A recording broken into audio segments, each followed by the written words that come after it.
Alright guys, this is my project,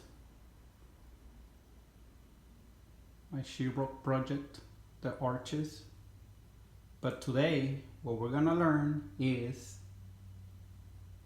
install these metal corners. As you can see, we can't put tape there to hold the freaking corner.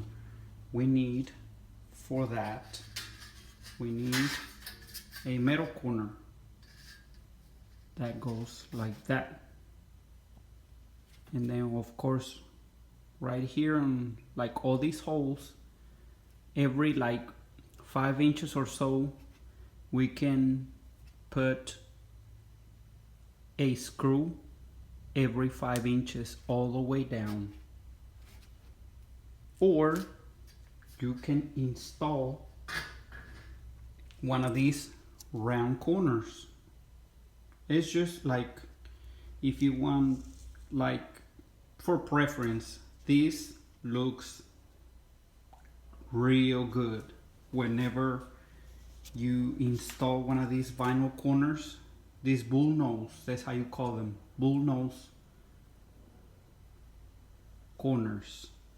But if you can see here,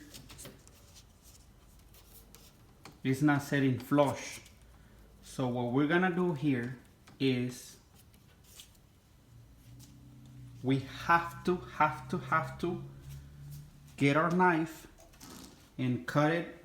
I already cut the other side of the corner here.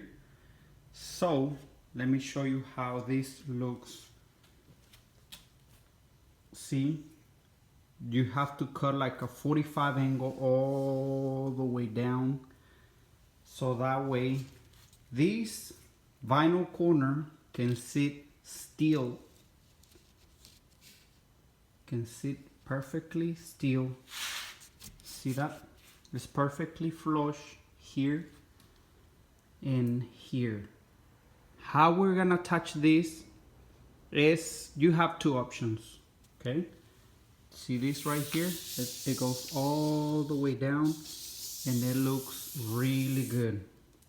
You have two options.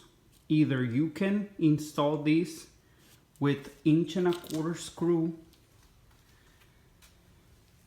or with staples. It's just, it's your preference. If you want screws or staples, this is easier for me, so I'm gonna go ahead and install it and show you guys how it looks whenever I'm done with it.